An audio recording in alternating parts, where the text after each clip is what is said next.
নমস্কার, আপনারা দেখছেন নিউজ টাইম। আপনাদের সঙ্গে আমি পম্পি। শুরু করছি বেঙ্গল লাইন।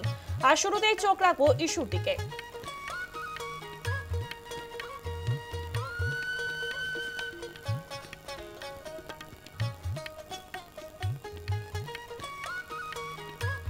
আপনাদেরকে যেমনটা জানাচ্ছিলাম, বেঙ্গল লাইনেই প্রথম ইস্যু। বর্ধমানে গুজরাটে কাজে গিয়ে অত্যাচারিত বাংলার নাবালক। উত্তর দিনাজপুরে কিশোরকে নারকীয় অত্যাচার এখনো অধরা মূল অভিযুক্ত। পশ্চিম বর্ধমানে বুধবুদের রণডিহায় দামোদরে স্নান করতে নেমে তলিয়ে গেল 3 বন্ধু। বীরভূমে চাপ বাড়ছে, কেষ্টর বাজেয়াপ্ত ফোন, লিটনের ফোনও বাজেয়াপ্ত। কলকাতায় ভোটের আগে কংগ্রেসে ভাঙন, তৃণমূলে যোগ শঙ্কর মালাকারের।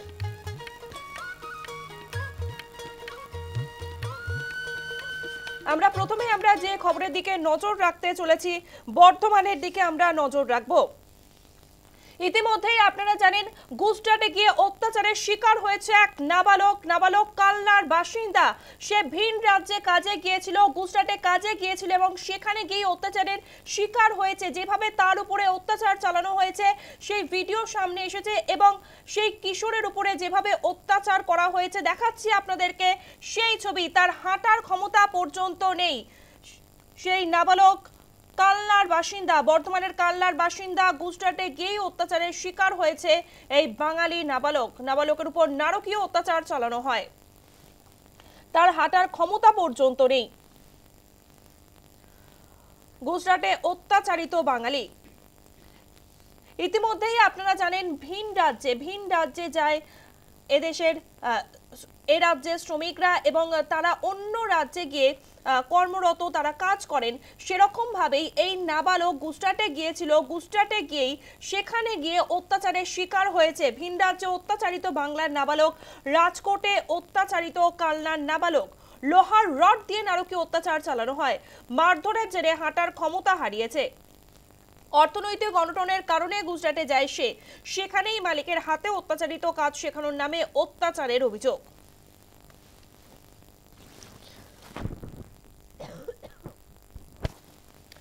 দেখাচ্ছি, দেখতে পাচ্ছেন আপনারা তার হাতের কি অবস্থা, কিভাবে তার উপরে অত্যাচার চালানো হয়েছে। হাত ক্ষত বিক্ষত। রাজকোটে অত্যাচারিত হয়েছে কালনার নাবালক। লোহার রড দিয়ে মারধর করা হয়েছে, লোহার রড দিয়ে নারকীয় অত্যাচার চালানো হয়েছে। মারধরের জেরে হাঁটার ক্ষমতা হারিয়েছে এই নাবালক। অর্থনৈতিক অনটনের কারণেই গুজরাটে যায় সে। এরকম আমরা জানি যে ভিন রাজ্যে শ্রমিকরা যায় কাজ করতে শুধুমাত্র আর্থিক অনটনের জন্য, যেহেতু সেরকম ভাবেই এই নাবালক সেও গিয়েছিল গুজরাটের রাজকোটে কাজ করতে। আর সেখানে গিয়েই এই অত্যাচারের শিকার হয়েছে, নারকীয় অত্যাচার চালানো হয়েছে, লোহার রড দিয়ে মারধর করা হয়েছে। এমনই মারধর করানো হয়েছে এই নাবালক, তার হাঁটার ক্ষমতা হারিয়েছে। আপনাদেরকে দেখাচ্ছিলাম তার হাত পায়ের ছবি। সে হাত পা রীতিমতো ক্ষত বিক্ষত। সেখানেই মালিকের হাতে অত্যাচারিত হয়েছে। গুজরাটে মালিক এরকম ভাবেই অত্যাচার করেছে এই নাবালকের উপর, কাজ শেখানোর নামে অত্যাচারের অভিযোগ। ভিন রাজ্যে অত্যাচারিত বাংলার নাবালক, গুজরাটের রাজকোটে অত্যাচারিত কালনার নাবালক। লোহার রড দিয়ে নারকীয় অত্যাচার করে মালিক। হাতের অবস্থা আপনারা দেখতে পাচ্ছেন, পুরোপুরি লাল হয়ে গিয়েছে। যেভাবে লোহার রড দিয়ে মারধর করা হয়েছে। ভিন রাজ্যে গিয়েছিল, শুধুমাত্র আর্থিক অনটনের কারণেই সে গুজরাটে যায় কাজ করার জন্য। সেখানেই মালিকের হাতে অত্যাচারিত। প্রতিবেদন তুলে ধরেছে আমাদের প্রতিনিধি বিধান চন্দ্র।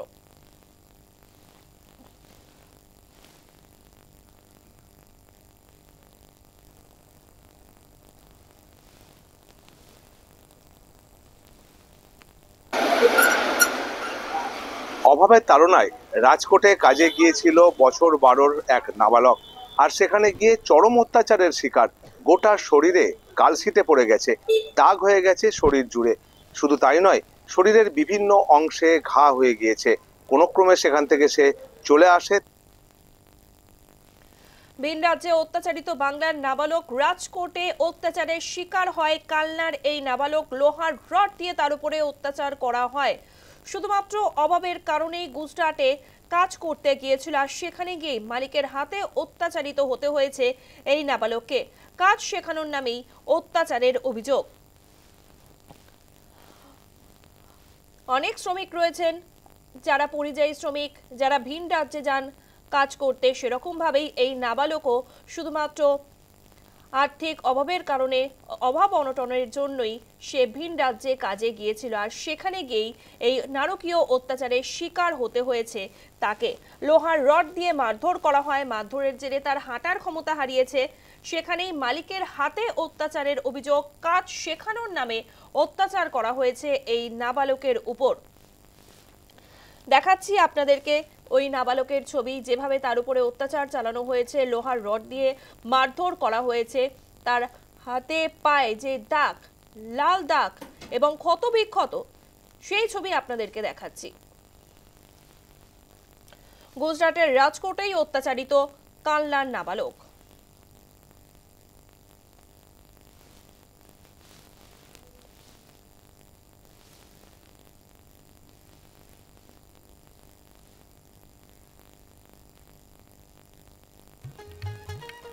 পরের খবর, পশ্চিম বর্ধমানের বুদবুদের রণডিহায় দামোদরে স্নান করতে নেমে তলিয়ে গেল 3 বন্ধু।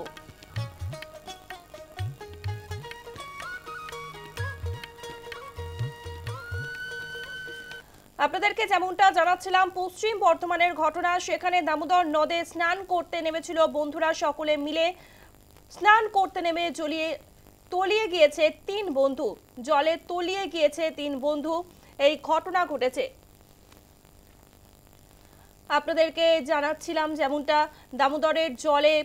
দামোদরের জলে তলিয়ে গিয়েছে 3 বন্ধু। তারা জলে নেমেছিল স্নান করতে, দামোদর নদে স্নান করতে নেমেছিল এবং সেখানেই তলিয়ে যায় 3 বন্ধু। স্বাভাবিকভাবেই এবার চেষ্টা করা হচ্ছে ডুবুরি নামিয়ে তাদেরকে উদ্ধার করা যায় কিনা, তবে আদৌ জীবন্ত উদ্ধার করা যাবে কিনা তা নিয়ে কিন্তু সন্দেহ প্রকাশ করা হচ্ছে। কারণ 3 জনকে কি জীবিত অবস্থায় উদ্ধার করা সম্ভব হবে? দামোদরের নদে তারা স্নান করতে নেমেছিল, স্নান করতে নেমেই তলিয়ে গেল 3 বন্ধু।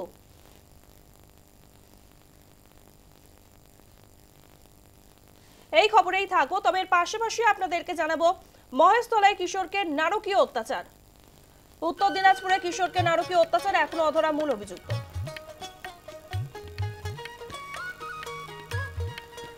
মহেশতলায় কিশোরকে নারকীয় অত্যাচার করা হয়েছে, এখনো পর্যন্ত এই ঘটনায় মূল অভিযুক্তকে গ্রেফতার করতে পারেনি পুলিশ। যেভাবে নাবালকের উপরে অত্যাচার চালানো হয়েছে, কিশোরকে নারকীয় অত্যাচার করা হয়েছে, মোবাইল চুরির অপবাদে কিশোরকে বিদ্যুতের শক দেওয়া হয়। গতকাল এই ঘটনা আপনাদেরকে জানিয়েছিলাম। এই ঘটনায় এখনো অধরা মূল অভিযুক্ত শাহিন শাহকে গ্রেফতারের দাবিতে পথ অবরোধ। ইসলামপুরে ছৌঘড়িয়া রাজ্য সড়ক অবরোধ করে গ্রামবাসীরা। গ্রামবাসীদের সঙ্গে অবরোধে সামিল হয়েছিলেন কিশোরের মা। এদিকে নির্যাতনের অভিযোগে গ্রেফতার করা হয়েছে 3 জনকে। এখনো নিখোঁজ নির্যাতিত কিশোরের বাড়িতে রবীন্দ্রনগর থানার পুলিশ, পরিবারের সদস্যদের সঙ্গে কথা বলে পুলিশ।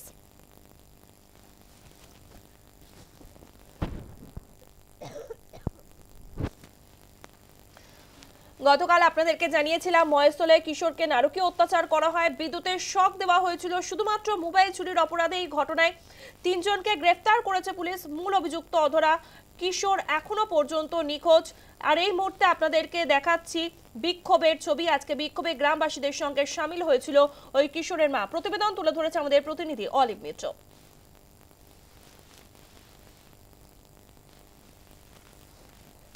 ইসলামপুরের ছগড়িয়ার এক কিশোর, সে তার প্রতিবেশীর সাথে কলকাতায় গিয়েছিল একটি প্যান্ট তৈরির কারখানায়। সেখানে সে কাজ করছিল প্রতিবেশী আরও কয়েকজনের সাথে। কিন্তু এক প্রতিবেশীর মোবাইল ফোন হারিয়ে যায়।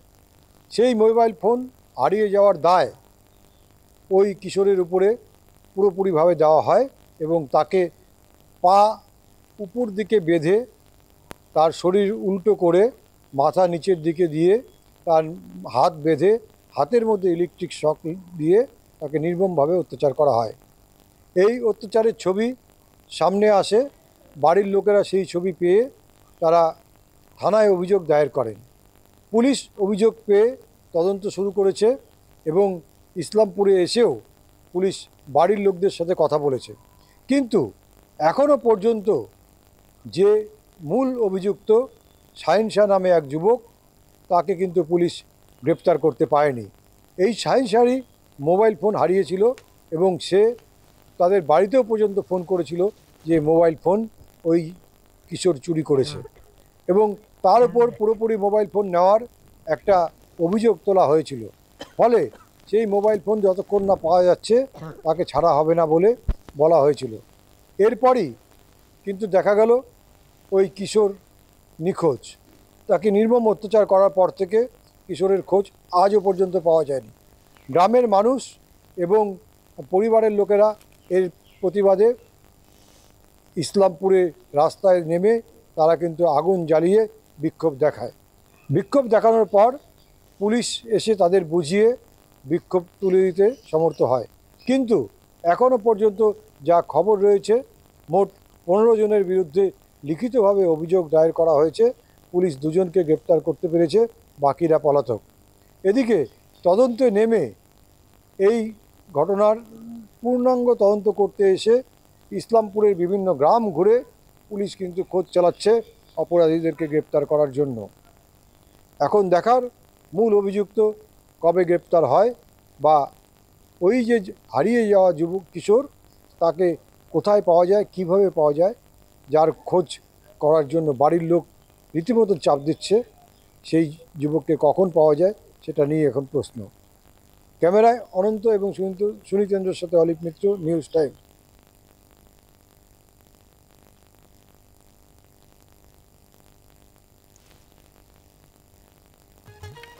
বিরতির পর থাকছে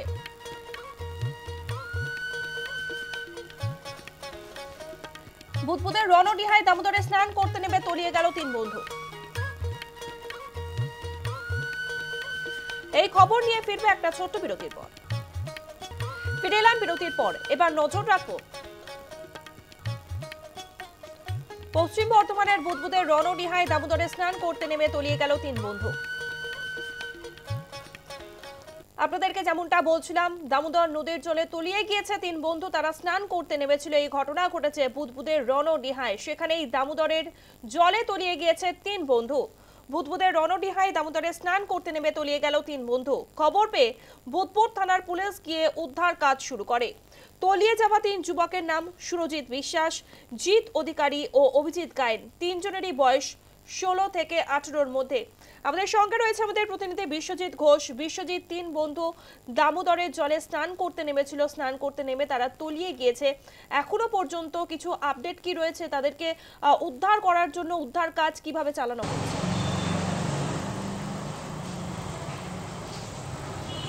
দেখো, আজকে পানাগড়, কাঁকসার পানাগড়ের 2 নম্বর কলোনি থেকে 8 জন বন্ধু তারা দামোদরে গিয়েছিল, দামোদরের যে রণডিহা ড্যাম দেখতে, এবং তার মধ্যে 7 জন তারা স্নান করতে নামে দামোদরে, এবং তার মধ্যে দেখা যায় অনেকেই ডুবতে থাকে। সেই সময়ে 4 জনকে উদ্ধার করতে সমর্থ হয় স্থানীয় বাসিন্দারা, কিন্তু 3 জন তলিয়ে যান। এই 3 জন তুমি বললে যে জিৎ, অভিজিৎ এবং এই বিশ্বাস, সুরজিৎ বিশ্বাস, তারা যখন তারা তলিয়ে যায়, তাদেরকে উদ্ধার করা সম্ভব হয়নি। এই ঘটনার পরেই খবর পেয়ে বুধবুদ থানার পুলিশ ঘটনাস্থলে যায় এবং তারা উদ্ধার কাজ শুরু করে। স্থানীয় যারা ডুবুরি এবং স্থানীয় যারা উদ্ধারকারী, তাদেরকে নিয়ে উদ্ধার কাজ চালানোর চেষ্টা করে, কিন্তু এই 3 জনকে এখনও উদ্ধার করা সম্ভব হয়নি। বিপর্যয় মোকাবিলা দপ্তরকে খবর দেওয়া হয়েছে। পাশাপাশি রণডিহা ড্যামের যে জল, যে প্রবাহ, সেই জলের প্রবাহ আটকে দেওয়া হয়েছে যাতে করে তারা নিচের দিকে না যেতে পারে। কিন্তু 3 জনেরই মৃত্যুর আশঙ্কা করা হচ্ছে, কারণ এই ধরনের ঘটনা ঘটলে আমরা যেটা দেখেছি যে মৃতদেহই সাধারণত উদ্ধার হয়। স্বাভাবিকভাবেই এই যে ঘটনা, শোকের ছায়া নেমে এসেছে এলাকায়, এবং যারা এই পানাগড় 2 নম্বর কলোনির বাসিন্দারা তারা ভিড় করেছেন। ঘটনার খবর পেয়েই তারা রণডিহায় চলে যান এবং তারা ভিড় করেন দামোদরের ধারে, এবং এই যে ঘটনা আকস্মিকতায় তারা বিস্মিত বলা যায়, কারণ এইরকম একটা ঘটনা ঘটে যাবে এবং তিনজন তলিয়ে যাবে। বাকি 4 জন কি জানাচ্ছে, যাদেরকে উদ্ধার করা সম্ভব হয়েছে, স্থানীয়রা তাদেরকে টেনে পারে নিয়ে আসে, তারা 4 জন কি জানাচ্ছে যে কিভাবে তলিয়ে গেল বাকি 3 জন? তখন কি জলস্তর বৃদ্ধি পেয়েছিল বা জোয়ারের জল এসেছিল?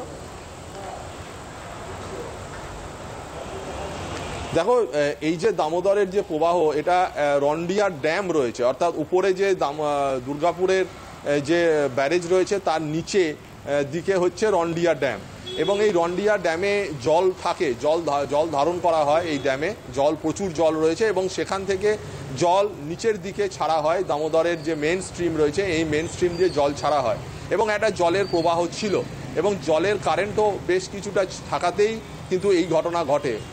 হঠাৎ করে যে জল চলে এসছে এমনটা নয়, কিন্তু এই ধরনের নদীর মধ্যে বিভিন্ন জায়গায় গর্ত থাকে এবং সেখানে যেটা আমরা এর আগেও দেখেছি, বিভিন্ন জায়গায় যে অভিযোগ করা হয় যে এই দামোদর থেকে অপরিকল্পিতভাবে বালি উত্তোলনের ফলে বিভিন্ন জায়গায় গভীরভাবে খাতের সৃষ্টি হয় এবং সেটা উপর থেকে বোঝা যায় না, কিন্তু এই সমস্ত জায়গায় ঘূর্ণি তৈরি হয়। জলের কারেন্ট এতটাই থাকে যে কিছুতেই সেখান থেকে উদ্ধার করা সম্ভব হয় না। কিন্তু তবুও এদিন যেটা হয়, এদিন ওই 4 জনকে উদ্ধার করতে সমর্থ হয় স্থানীয় বাসিন্দারা এবং তারা যখন চিৎকার শুনতে পায় সঙ্গে সঙ্গে যারা আশেপাশে থাকে তারা ছুটে এসে তাদেরকে উদ্ধার করতে সমর্থ হয়। কিন্তু 3 জন তারা তলিয়ে যান, তাদেরকে উদ্ধার করা সম্ভব হয়নি এবং উদ্ধারকারী দল এখন কাজ চালাচ্ছে। তবে রাতের দিকে কাজ সেইভাবে হয় না উদ্ধার, আবার সকাল থেকে উদ্ধার কাজে জোর দেওয়া হয় যাতে উদ্ধার করা সম্ভব হয়। এখন তোমাকে বারবার বলছি, দেখো এই যে 3 জন যারা তলিয়ে গিয়েছে তাদের মৃত্যুর আশঙ্কা করা হচ্ছে, কারণ এই ধরনের ঘটনা ঘটলে জীবিত অবস্থায় উদ্ধারের ঘটনা ঘটে না বা জীবিত অবস্থায় উদ্ধার হয় না। সেক্ষেত্রে একটা শোকের ছায়া নেমে এসেছে এলাকায় বলা যায়। ধন্যবাদ বিশ্বজিৎ। আমাদের সঙ্গে ছিল আমাদের প্রতিনিধি বিশ্বজিৎ ঘোষ।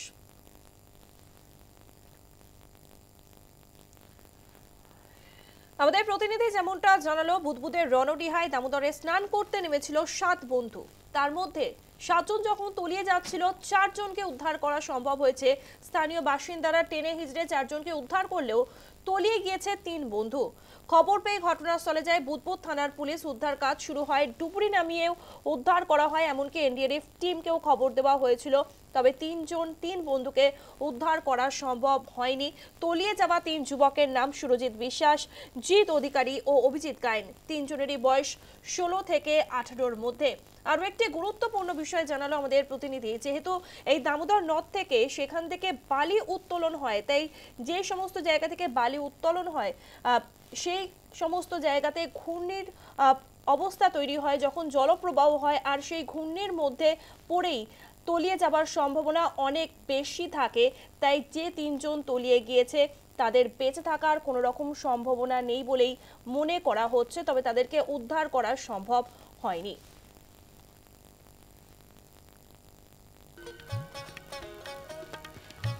বীরভূমের চাপ বাড়ছে, কেষ্টর বাজেয়াপ্ত ফোন, লিটনের ফোনও বাজেয়াপ্ত। অবশেষে অনুব্রত মণ্ডলের ফোন বাজেয়াপ্ত করল পুলিশ। বাজেয়াপ্ত বোলপুর থানার আইসি লিটন দাসেরও ফোন। তলব মেনে বিক্রমজিৎ সাউ দেখা করলেন, তবু তার বিরুদ্ধে কোনো ব্যবস্থা নিল না পুলিশ। বীরভূম আছে বীরভূমেই। 5 দিন পার হয়ে গেল, এখনো অনুব্রত মণ্ডলের বিরুদ্ধে কোনো ব্যবস্থা নিতে পারল না পুলিশ। 2 বার তলব করার পরেও পুলিশের সঙ্গে দেখা করেননি অনুব্রত মণ্ডল। 2 দিন পর অনুব্রতের চিকিৎসক অসুস্থতার সার্টিফিকেট জমা দিয়ে যান। সেই সার্টিফিকেট নিয়েও যথেষ্ট জলঘোলা হয়েছে।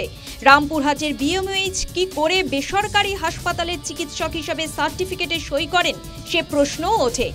এতদিন পর বুধবার অনুব্রত মণ্ডলের একটি ফোন বাজেয়াপ্ত করল পুলিশ। অনুব্রত কি এই ফোন থেকে আইসি লিটন হালদারকে ফোন করেছিলেন, সে বিষয়ে কিছু জানায়নি পুলিশ। অন্যদিকে আইসি লিটন হালদারের 2টি ফোন বাজেয়াপ্ত করেছে পুলিশ। মঙ্গলবারই জানা গিয়েছিল লিটন হালদারের বিরুদ্ধে বিভাগীয় তদন্ত শুরু হয়েছে। লিটন হালদারের বিরুদ্ধে একাধিক অভিযোগ করেছেন অনুব্রত বিক্রমজিৎরা। সেই অভিযোগের সত্যতা কতটা, তোলাবাজির সঙ্গে লিটন হালদারের কোনো সম্পর্ক রয়েছে কিনা তা উঠে আসবে তদন্তে। লিটনের ফোনেই ফোন করে অনুব্রত মণ্ডল কুৎসিত ভাষায় গালাগাল করেছেন। সেই অডিও লিটনের ফোনে রেকর্ড রয়েছে কিনা, এই অডিও ক্লিপিংস কাকে শেয়ার করেছেন লিটন হালদার, এই সবই উঠে আসবে ফোনের রেকর্ড বিশ্লেষণে। বুধবার সকাল 10টায় তৃণমূল ছাত্র নেতা বিক্রমজিৎ সাউকে তলব করেছিল পুলিশ। সকাল 10টার অনেক আগেই থানায় চলে আসেন বিক্রমজিৎ। তাকে প্রায় 1.5 ঘন্টা ধরে জিজ্ঞাসাবাদ করা হয়। অনুব্রত মণ্ডলের অডিও প্রকাশ্যে আসার পরেই সমাজ মাধ্যমে লিটন হালদারকে আক্রমণ করে হুমকি দেন বিক্রমজিৎ। কার নির্দেশে তিনি লিটন হালদারকে আক্রমণ করেছিলেন, যে অভিযোগ করেছেন তার সত্যতা কতটা, যে অভিযোগ করেছেন তিনি জানলেন কি করে, এই সব প্রশ্ন করা হয়েছে বিক্রমজিৎকে। ঘন্টা 1.5 বাদে বিক্রমজিৎ থানা থেকে বেরিয়ে আসেন। প্রয়োজনে তাকে আবারও তলব করা হতে পারে বলে জানিয়েছেন পুলিশ। অনুব্রত বিক্রমজিৎরা এখনো বহাল তবিয়াতে, বরং তদন্ত শুরু হয়েছে আইসির বিরুদ্ধেই। রাজনৈতিক বিশ্লেষকরা বলছেন এটাই এই রাজ্যের চেনা ছবি। News time. বিরতির পর থাকছে ভোটের আগে কংগ্রেসে ভাঙন, তৃণমূলে যোগ শঙ্কর মালাকারের। এই খবর নিয়ে ফিরবো বিরতির পর। 26শে ভোটের আগে কংগ্রেসে ভাঙন, এবার তৃণমূল কংগ্রেসে যোগ দিয়েছেন শঙ্কর মালাকার। নকশালবাড়ির দীর্ঘদিনের বিধায়ক শঙ্কর 2011 থেকে 2021 নকশালবাড়ির বিধায়ক ছিলেন। জন বার্লার পর এবার তৃণমূল কংগ্রেসে যোগ শঙ্কর মালাকারের। নিউজরুম থেকে আমাদের সঙ্গে রয়েছে আমাদের প্রতিনিধি প্রিয়াঙ্কা আইচ ভৌমিক। প্রিয়াঙ্কা, এবার তৃণমূল কংগ্রেসে যোগ দিলেন কংগ্রেস থেকে শঙ্কর মালাকার। এর আগে আমরা দেখেছি জন বার্লা তিনিও তৃণমূল কংগ্রেসে যোগ দিয়েছেন। তাহলে কি উত্তরবঙ্গে শক্তি বাড়াচ্ছে তৃণমূল কংগ্রেস? আমরা কথা বলবো আমাদের প্রতিনিধির সঙ্গে, তার আগে আপনাদেরকে জানিয়ে রাখি তৃণমূলে যোগ দিয়ে শঙ্কর মালাকার বলেছেন বিজেপি উত্তরবঙ্গের মানুষকে ভুল বোঝাচ্ছে, লড়াইয়ের যোগ্যতা দক্ষতা নেই কংগ্রেসের, বিজেপির বিরুদ্ধে লড়তে গেলে তৃণমূলই পথ। 26শে ভোটের আগে কংগ্রেসে ভাঙন, তৃণমূল কংগ্রেসে যোগ দিয়েছেন শঙ্কর মালাকার। তার হাতে তৃণমূলের পতাকা তুলে দিচ্ছেন সুব্রত বক্সী। আপনারা দেখতে পাচ্ছেন সেই ছবি দেখাচ্ছি আপনাদেরকে। নকশালবাড়ির দীর্ঘদিনের বিধায়ক শঙ্কর মালাকার 2011 থেকে 2021 পর্যন্ত নকশালবাড়ির বিধায়ক ছিলেন তিনি। এর আগে আপনারা জানেন জন বার্লা তিনি তৃণমূল কংগ্রেসে যোগ দিয়েছেন। এবার তৃণমূল কংগ্রেসে যোগ দিলেন কংগ্রেস থেকে শঙ্কর মালাকার। তৃণমূল কংগ্রেসে যোগ দেওয়ার পরে শঙ্কর মালাকার জানিয়েছেন বিজেপি উত্তরবঙ্গের মানুষকে ভুল বোঝাচ্ছে, লড়াইয়ের যোগ্যতা দক্ষতা নেই কংগ্রেসের, বিজেপির বিরুদ্ধে লড়তে গেলে তৃণমূলই পথ। আমাদের সঙ্গে নিউজরুম থেকে রয়েছে আমাদের প্রতিনিধি প্রিয়াঙ্কা আইচ ভৌমিক। প্রিয়াঙ্কা, এবার তৃণমূল কংগ্রেসে যোগ দিলেন শঙ্কর মালাকার। এর আগে আমরা দেখেছিলাম জন বার্লা তিনি তৃণমূল কংগ্রেসে যোগ দিয়েছেন। তাহলে কি উত্তরবঙ্গে বা শক্তি বাড়াচ্ছে তৃণমূল কংগ্রেস? তুমি জানো যে উত্তরবঙ্গ বিজেপির অন্যতম শক্ত ঘাঁটি, এবং সেই ঘাঁটিটা দুর্বল করার জন্য কিন্তু তৃণমূল কংগ্রেস সর্বস্তরে প্রচেষ্টা করে যাচ্ছে। এটা কিন্তু একরকম স্পষ্ট। কিছুদিন আগে তুমি যেরকমটা বলছিলে জন বার্লা বিজেপির তরফ থেকে তিনি কিন্তু বিজেপি ছেড়ে একেবারেই তৃণমূলে যোগদান করেছিলেন। উত্তরবঙ্গের ছিলেন তিনি। সেখানে দেখা গেল আজকে কিন্তু একেবারে কংগ্রেসের বিধায়ক শঙ্কর মালাকার, তিনি উত্তরবঙ্গের দীর্ঘদিনের নেতা, বর্ষিয়ান নেতা, তিনি কিন্তু আজকে একেবারে কংগ্রেস থেকে সরে এসে তৃণমূলে যোগদান করলেন, পতাকা হাতে তুলে নিলেন তৃণমূলের দলীয় পতাকা। এবং পুরো বিষয়টা নিয়ে কিন্তু একটা প্রশ্ন উঠছে, উত্তরবঙ্গকে প্রত্যেকটা রাজনৈতিক দল কিন্তু অত্যন্ত গুরুত্বপূর্ণ জায়গা হিসাবে দেখছে, সেটা কিন্তু একরকম স্পষ্ট হয়ে উঠেছে। কারণ তুমি যেরকমটা বলছিলে যে কিছুদিন আগে জন বার্লা ছিলেন, তিনি জয়েন করেছেন তৃণমূলে। আজকে দেখা গেল কংগ্রেসের তরফ থেকে জয়েন করলেন। কংগ্রেসের দীর্ঘদিনের সভাপতি ছিলেন শঙ্কর মালাকার। তিনি দীর্ঘ 20 বছর ধরে দার্জিলিংয়ের কংগ্রেসের জেলা সভাপতি ছিলেন, এবং সেখানে প্রায় 10 বছর 2011 থেকে 2021 পর্যন্ত কিন্তু তিনি উত্তরবঙ্গে বিধায়ক ছিলেন কংগ্রেসের। সেক্ষেত্রে দাঁড়িয়ে দীর্ঘদিনের তার অভিজ্ঞতা, সেই অভিজ্ঞতাও যেমন কাজে লাগবে তেমনই তার একটা প্রভাব রয়েছে তফসিলি সম্প্রদায়ের উপর। সেক্ষেত্রে কিন্তু সেই প্রভাবটাও তৃণমূল কাজে লাগাবে, এমনটা কিন্তু অনুমান করাই যাচ্ছে।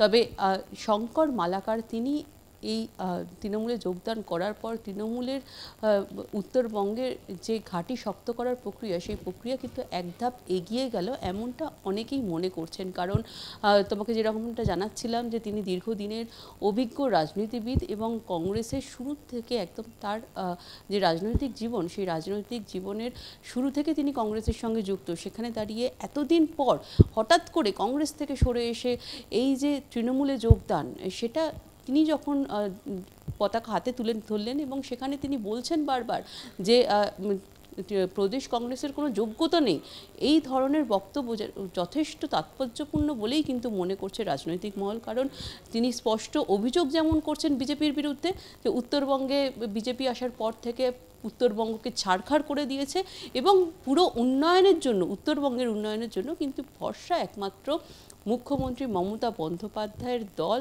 তৃণমূল কংগ্রেস। সুতরাং তিনি তৃণমূল কংগ্রেসে যোগদান করেছেন এবং তৃণমূল কংগ্রেসের হয়ে তিনি এবার উত্তরবঙ্গের মানুষের উন্নয়নের জন্য কাজ করবেন এবং সেই কারণেই তার এই দল পরিবর্তন। এর আগে আমরা দেখেছিলাম জন বার্লা যখন দল পরিবর্তন করেছিলেন তখন তার গলাতেও একই সুর ছিল, উত্তরবঙ্গে উন্নয়ন হচ্ছে না এবং উন্নয়ন রুখে যাচ্ছে একমাত্র বিজেপির জন্য। সেক্ষেত্রে দাঁড়িয়ে তিনি সরাসরি দেখা গিয়েছিল অভিযোগ করেছিলেন বিরোধী দলনেতা শুভেন্দু অধিকারীর বিরুদ্ধে। এক্ষেত্রেও কিন্তু দেখা গেল বিজেপির বিরুদ্ধে অভিযোগ, একাধিক অভিযোগ উন্নয়ন বন্ধ করে দেওয়ার জন্য এবং সেক্ষেত্রে উন্নয়নের জন্য কিন্তু তৃণমূলই একমাত্র ভরসা, এমনটা তৃণমূলে যোগ দেওয়ার সময় শঙ্কর মালাকার তিনি স্পষ্টত জানিয়ে দিলেন। বর্ষিয়ান নেতা তিনি, দীর্ঘদিনের অভিজ্ঞতা রয়েছে তার এবং তিনি যে উত্তরবঙ্গে তৃণমূলের সংগঠন শক্তিশালী করার জন্য অন্যতম ভূমিকা নিতে চলেছেন এমনটা কিন্তু স্পষ্টই অনুমান করা যাচ্ছে। ধন্যবাদ প্রিয়াঙ্কা। আমাদের সঙ্গে নিউজরুম থেকে ছিল আমাদের প্রতিনিধি প্রিয়াঙ্কা আইচ ভৌমিক। তৃণমূল কংগ্রেসে যোগ দিয়েছেন শঙ্কর মালাকা। তৃণমূল কংগ্রেসে যোগ দিয়ে কি বলেছেন শঙ্কর মালাকা শোনাবো আপনাদের। 2014 সাল থেকে বিজেপি যখন কেন্দ্রে ক্ষমতায় আসে তারপর উত্তরবঙ্গ নিয়ে যে ছাড়খাড় করছে, একদিকে কামতাপুরী রাজ্যের লোক দেখানো হচ্ছে, একদিকে গোর্খাল্যান্ডের লোক দেখানো হচ্ছে, একদিকে উত্তরবঙ্গের আলাদা রাজ্যের লোক দেখানো হচ্ছে। বিজেপি দীর্ঘদিন ধরে উত্তরবঙ্গের সহজ সরল মানুষগুলোকে এই ধরনের লোক দেখিয়ে ছাড়খাড় করছে। আমি মনে করি বিজেপির সাথে লড়াই করতে গেলে কংগ্রেস থেকে হবে না, একমাত্র মমতা বন্দ্যোপাধ্যায়ের নেতৃত্বে তৃণমূল কংগ্রেস উত্তরবঙ্গে যে ছাড়খাড় করছে বিজেপি তার বিরুদ্ধে লড়াই করতে পারবে। এক। দুই হচ্ছে, আমি মনে করি আমি 10 বছর বিধায়ক ছিলাম, বিরোধী দলে ছিলাম, মানুষের কোনো সেবা করতে পারিনি, মানুষের কোনো পরিষেবা দিতে পারিনি। আমি মনে করি আমার অভিজ্ঞতার মধ্যে দিয়ে যে শাসক দলে না থাকলে মানুষকে কোনো পরিষেবা দেওয়া যায় না এবং মানুষের থেকে বিচ্ছিন্ন হয়ে যাচ্ছে। তাই আমি মনে করি মমতা ব্যানার্জি সারা বাংলা এবং উত্তরবঙ্গের যে উন্নয়নের যে উন্নয়নের যে উন্মাদনা শুরু করেছে, যে উন্নয়ন হচ্ছে, সেই উন্নয়নে সামিল হয়ে আমি আগামী দিনে মমতা বন্দ্যোপাধ্যায়ের নেতৃত্বে আমি তৃণমূল কংগ্রেসে কাজ করতে চাই এবং আমার দৃঢ় বিশ্বাস আগামী দিনে উত্তরবঙ্গের তৃণমূল দল শক্তিশালী হবে এবং বিজেপিকে আমরা নিশ্চিতভাবে পরাস্ত করতে পারব। প্রাক্তন প্রদেশ কংগ্রেস সভাপতি অধীর রঞ্জন চৌধুরী কি বলেছেন শোনাবো। হ্যাঁ, শঙ্কর মালাকা আমাদের দীর্ঘদিনের নেতা, আমার সাথে খুবই ভালো সম্পর্ক ছিল। উত্তরবঙ্গে যখনই যেতাম শঙ্কর মালাকার সহযোগিতা পেয়েছি। সে আমাদের পার্টির একটা বড় উত্তরবঙ্গের একটা রাজনৈতিক ব্যক্তিত্ব। তিনি চলে যেতে তৃণমূলে দুঃখ পেয়েছি, জানি না কেন গেছেন, কিন্তু তিনি আর কংগ্রেসে নেই এটা ভাবতে আমার কষ্ট হচ্ছে, দুঃখ হচ্ছে। মমতা ব্যানার্জিকে যে বিশ্বাস করেছে সে অতল জলে তলিয়ে যাবে এটুকু বলতে পারি। মমতা ব্যানার্জি এমন একটা রাজনৈতিক ব্যক্তিত্ব, অনেক অনেক কিছু বলে তার সম্পর্কে, কিন্তু তাকে কমসে কম বিশ্বাস করা যায় না। এমন একটা রাজনৈতিক ব্যক্তি যাকে বিশ্বাস করার উচিত নয় বলে আমি মনে করি।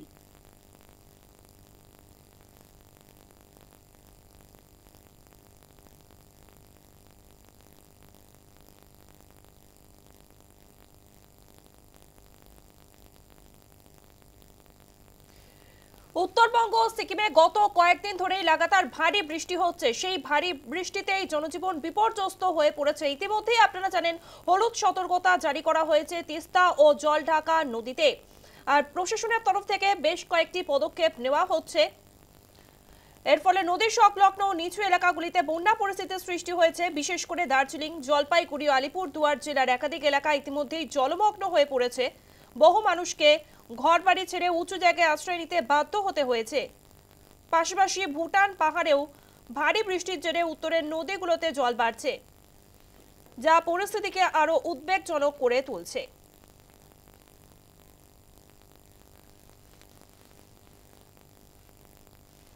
উত্তরবঙ্গ ও সিকিমে গত কয়েকদিনের লাগাতার ভারী বৃষ্টিতেই জনজীবন বিপর্যস্ত। জলস্তর ক্রমাগত বৃদ্ধি পাচ্ছে তিস্তা, মহানন্দা, জলঢাকা সহ একাধিক নদীতে। এর ফলে নদীর সংলগ্ন ও নিচু এলাকাগুলিতে বন্যা পরিস্থিতির সৃষ্টি হয়েছে।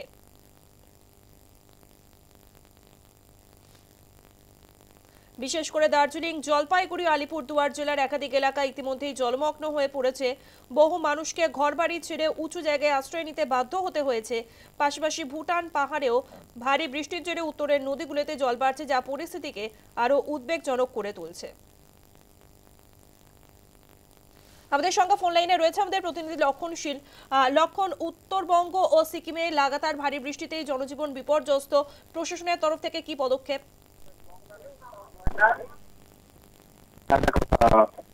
আজকে মুখ্যমন্ত্রীর নির্দেশেই উত্তরবঙ্গ সফরে এসছেন রাজ্যের মন্ত্রী মানস ভুঁইয়া। তো তিনি আজ সকালে বাগডোগরা বিমানবন্দরে পৌঁছান এবং সেখান থেকে উনি শিলিগুড়ি স্টেট সোজা আসার পথে তিনি শিলিগুড়ি শহর লাগোয়া যে বালাসর নদী এবং মহানন্দা নদী এলাকা পরিদর্শন করেন এবং সেখান থেকে উনি সোজা স্টেট গেস্ট হাউসে হয়েছে প্রশাসনিক কর্তা এবং এলাকার যে মন্ত্রী এবং মেয়র আছেন তাদের সাথে একটা বৈঠক করেন এবং বৈঠক শেষে তিনি জানান যে সিকিমে যে প্রবল বৃষ্টির জেরে যে তিস্তা নদীর জলস্তর বেড়েছে তাতে জলপাইগুড়ি, আলিপুরদুয়ার যে কোচবিহারের বিস্তীর্ণ অঞ্চল আছে তাতে বন্যার পরিস্থিতির সৃষ্টি হতে পারে, সেটা নিয়ে তা আলোচনা করেন এবং তারপরে তিনি আলিপুরদুয়ারের উদ্দেশ্যে আজ বিকেলে রওনা হয়ে যান এবং সমস্ত পরিস্থিতি খতিয়ে দেখে পুনরায় রাজ্যের মুখ্যমন্ত্রীকে রিপোর্ট জানাবেন বলে জানা গেছে। ধন্যবাদ লক্ষণ। আমাদের সঙ্গে ফোন লাইনে ছিল আমাদের প্রতিনিধি লক্ষণ শীল। 3 দিনের উত্তরবঙ্গ সফরে গিয়েছেন সেচ মন্ত্রী।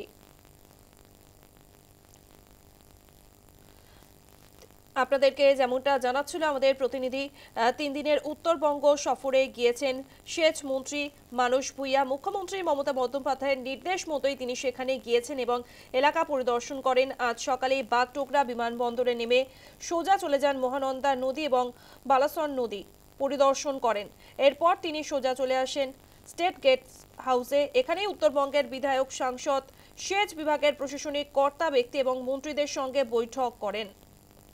সেচ মন্ত্রী মানস ভুঁইয়া কি জানিয়েছেন শোনাবো। মুখ্যমন্ত্রী মমতা বন্দ্যোপাধ্যায়ের নির্দেশে আমি আজকে এলাম, 3 দিন থাকব। দার্জিলিং প্লেনের বিভিন্ন জায়গার পরিস্থিতি পর্যালোচনা করব। আলিপুরদুয়ার যাব বিকেলবেলা, রাত্রে থাকব, সকালে আলিপুরদুয়ারের বিভিন্ন জায়গা দেখব এবং জলপাইগুড়ি যাব বিকেলে। মুখ্যমন্ত্রীর নির্দেশে এসেছি তার বার্তা নিয়ে যে সরকার উত্তরবঙ্গের মানুষের পাশে আছে যে কোনো মূল্যে। মমতা বন্দ্যোপাধ্যায় মুখ্যমন্ত্রী, তিনি আমাকে পাঠিয়েছেন, তিনি বলেছেন আপনি বলবেন যে মুখ্যমন্ত্রী এবং সরকার, মামাটি মানুষের সরকার, মানুষের পাশে আছে উত্তরবঙ্গে, কোনো চিন্তা নেই।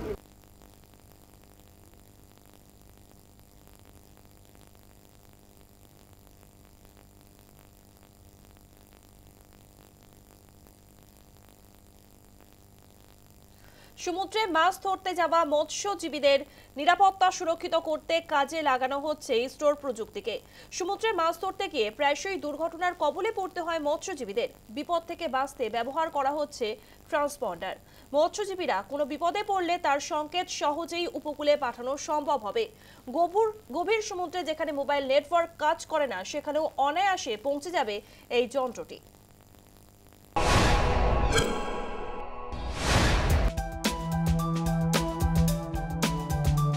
বছরের পর বছর মৎস্যজীবীরা সমুদ্রে মাছ ধরতে গেলে নানা বিপদের মুখে পড়তে হয় তাদের।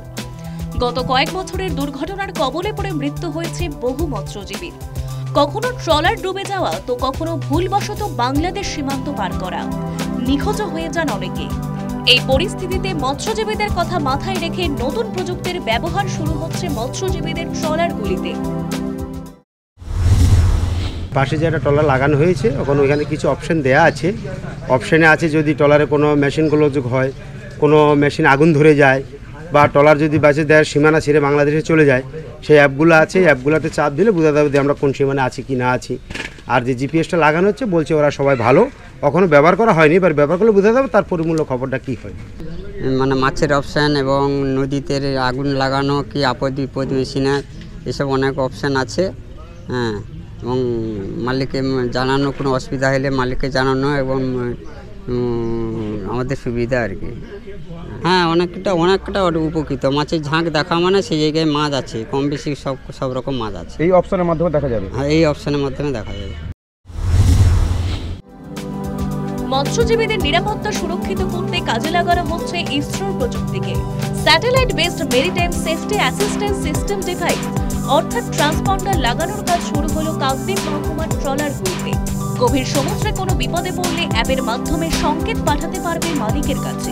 এমনকি ভারতীয় জলসীমা থেকে বাংলাদেশ জলসীমায় প্রবেশ করার আগে থেকেই ট্রলারের মাঝি এবং মালিকের কাছে সেই সংকেত পাঠাবে এই অত্যাধুনিক যন্ত্রটি। তো এই ডিভাইসটা লাগানো হচ্ছে সমুদ্রে যারা মাছ ধরতে যায়, মাঝিরা, নাবিকরা, ওদের নিরাপত্তার জন্য। এই ডিভাইসটার দ্বারা যে কাজটা হবে, এটা বাংলাদেশ বর্ডার যদি ক্রস করে বা তার আগে থেকে মাঝিদের কাছে একটা সিগন্যাল দেবে, যেই সিগন্যালটা মাঝি আপনার ট্রলারের যে মালিক আছে, ওনার আছে, ওনাকে দিতে পারবেন।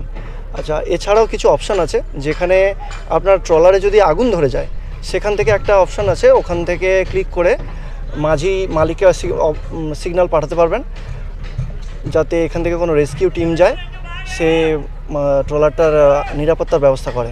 2 নম্বর, ওখানে যদি সমুদ্রে যে প্রতিকূল যে আবহাওয়াটা হয়, তার জন্য ট্রলার যদি ডুবে যায়, তার জন্য ওখানে একটা অপশান আছে, অ্যাপসেই অপশান আছে, সেখান থেকে মাঝি মালিককে সতর্কবার্তা জানাতে পারবেন।